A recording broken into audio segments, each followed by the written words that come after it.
Livre de la Rahmaniya par Sidi Mohammed Abdarrahman Boukabrin, des Kabyles de Ben Ismaïl, interprété par le Livre des dons de Dieu, glose de la Rahmaniya par le Cheikh Mustapha Bashtardzi Al-Qostantini, suite.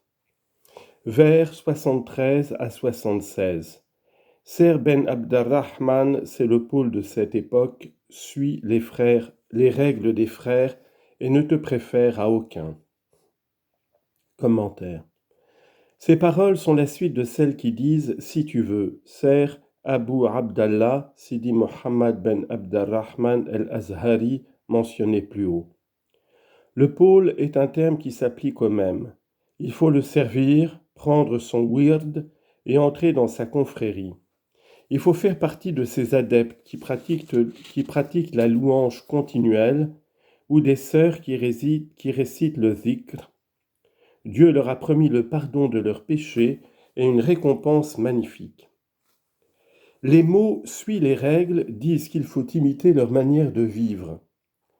Nous expliquerons plus loin les règles qu'il faut suivre envers les frères. Les mots « ne te préfère pas » disent que l'aspirant ne doit se préférer à personne. Il doit au contraire penser que nul ne lui est inférieur sur la terre, qu'il soit musulman ou infidèle, jusqu'à ce qu'il soit caché dans le tombeau, car la fin de toute chose lui est cachée.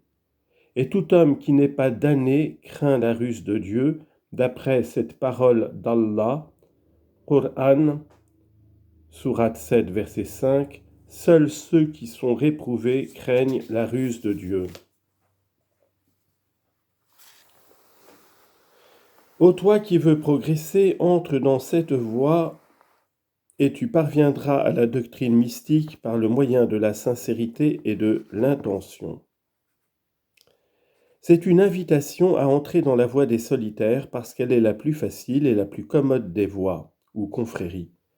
L'auteur veut dire, ô toi qui cherches à parvenir à l'illumination, à la possession des vertus de la perfection, à la pureté intérieure, à l'exemption de toute chose blâmable dans les actions, entre dans la marche de ceux qui font partie de cette voie, celle des solitaires, lutte pour te dépouiller des qualités blâmables ou des vices d'une manière absolue, afin d'arriver à la voie du savoir, Irfaniya.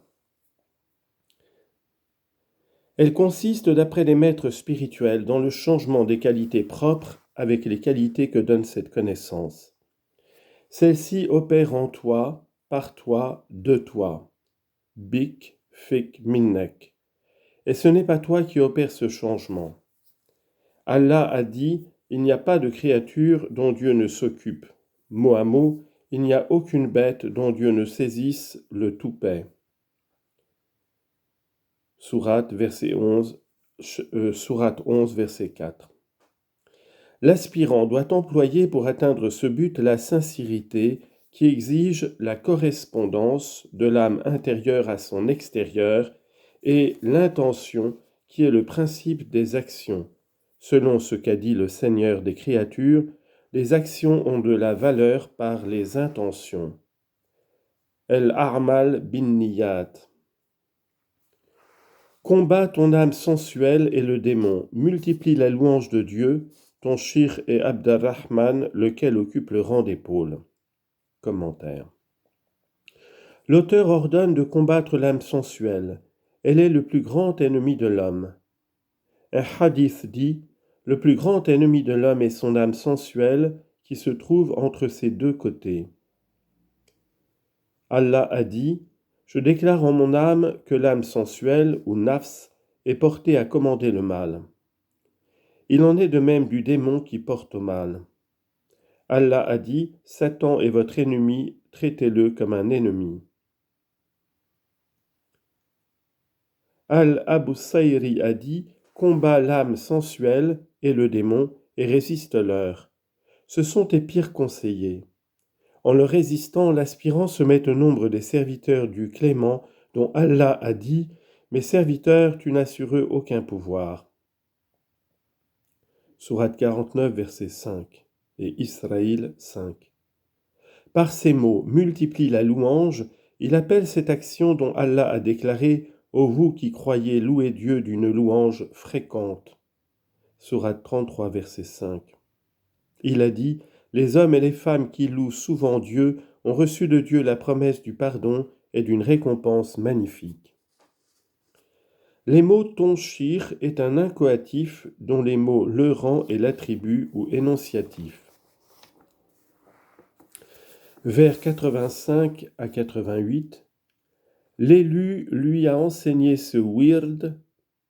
Celui qui aura accompli ce wird sera mis au nombre des gens de la pureté. Il ne sera pas brûlé par les flammes.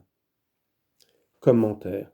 Le sens est: le prophète, mais Dieu le sait mieux, a enseigné ce wird au shir pendant son sommeil. Celui qui estime ce wird comme il le mérite, qu'il l'exécute et s'y conforme fidèlement durant sa vie, sera compté au nombre des gens de la pureté, et dans l'autre monde ne sera pas brûlé par les flammes brûlantes de l'enfer. Il l'évitera, et Dieu le mettra au nombre des gens qui le craignent. Versets 89 à 92. Et celui qui l'aura vu, le shir, de ses yeux, le shir lui dit de sa propre bouche que les feux ne le toucheront pas, ni dans l'autre vie, ni en celle-ci. Commentaire. Le shir, l'imam Ibn Abd al-Rahman, a dit lui-même « Celui qui m'aura vu de ses yeux, le feu ne le brûlera pas, il n'aura aucune prise sur lui, ni dans ce monde ni dans l'autre, son esprit ne sera pas stupéfait, ni celui de ceux qui font partie des gens de la vérité. » En effet, les charismes, karamat, merveilles opérées par les saints sont une réalité, car Dieu, par l'intermédiaire de celui de ses saints qu'il a choisi, peut opérer ce qu'il veut en fait de charisme. Cette théorie est combattue par l'ensemble des partisans de Ash'ari et de Maturidi et par les Mu'tazilites. Il leur faut pour cela nier.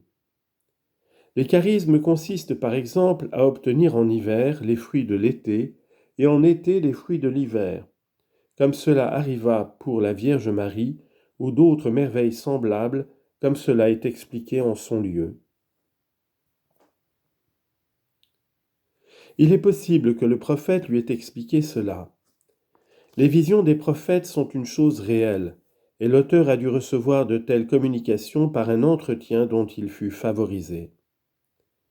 On raconte que le shir, l'imam Sidi Belqasem an-Najjari al-Qustantini, fut favorisé d'une pareille faveur. L'auteur de Baou el-Ramali a dit « Les karamats des saints dans ce monde sont une réalité. Ce sont les gens du don, Ahl an-Nuwal. La croyance sincère est une source de paix, car Dieu crée ce qu'il veut et ce qu'il a choisi. » Vers 93 à 96. Mon Dieu, l'objet de mes désirs, délivre-moi du mal de mes défauts, afin que j'entre dans la voie des cœurs et que je parvienne au rang de mes frères. Commentaire. C'est-à-dire, mon Dieu, mon désiré, fais que ma volonté n'aille à aucun autre que toi. Délivre-moi de la maladie de mes défauts extérieurs et intérieurs, purifie-moi de leurs souillures, afin que j'entre dans la société de ceux qui marchent dans la voie des cœurs, comme mes frères qui progressent dans la vertu. Salikin.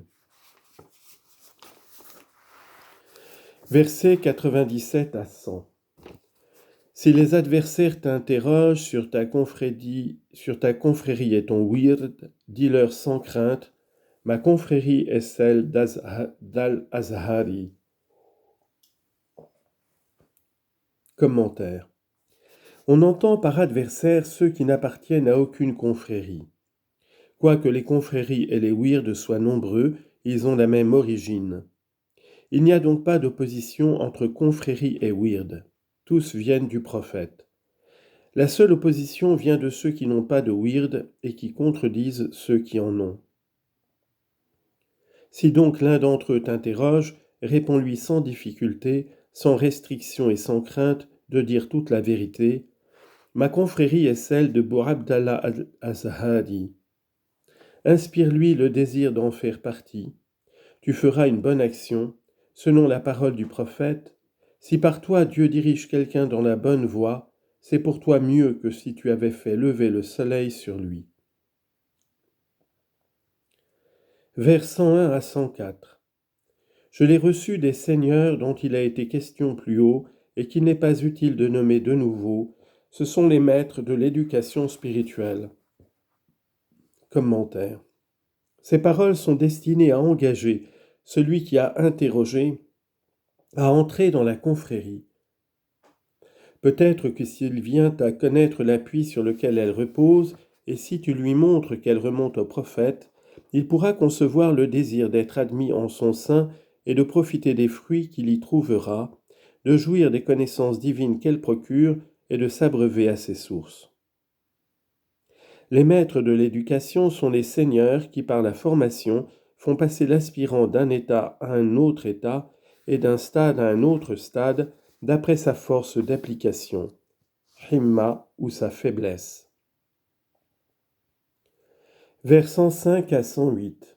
Ô toi qui as pouvoir sur toute chose, accorde-moi de penser à ta présence, donne-moi la fermeté des cœurs, afin que j'entre dans la mer des soufis.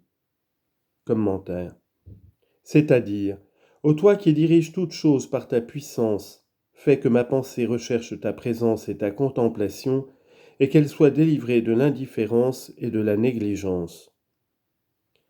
Par ces mots, l'auteur a voulu demander de parvenir jusqu'au stade de la bonté, ihsan, d'après ce hadith rapporté par Al-Bukhari et Muslim. Lorsque Gabriel lui eut demandé d'instruire les compagnons sur la question religieuse, en leur expliquant ce qu'est l'islam, la foi et la bonté, le prophète dit « La bonté, c'est que tu serves Dieu comme si tu le voyais, car quoique tu ne le vois pas, lui te voit. » Par ces mots, accorde-moi la fermeté des cœurs, l'auteur entend la ferme croyance du cœur à la parole ferme, pendant cette vie et dans l'autre, la douceur, hilm, et la force, razana, la science nécessaire, ilm dharouri, des vérités premières. Parmi ces connaissances, l'enseignement donné dans la jeunesse est semblable à une gravure sur la pierre, waqra fil hajar. Ibn al-Athir a dit, dans An-Nidaya, la fermeté, waqra, est la gravure sur le rocher. L'auteur a voulu dire que la fermeté de la foi dans le cœur doit être aussi forte que ce qui est gravé sur la pierre. Al-Taftazani a dit, dans Al-Maqasid, on peut comparer la fermeté de la foi dans la prophétie avec la science nécessaire en la comparant à la foi de As-Saddiq. Il fait allusion à ces paroles du prophète, Abu Bakr ne vous surpasse pas par le jeûne continuel ou par la fréquence de la prière, mais par quelque chose qui est gravé en son cœur, Sadr.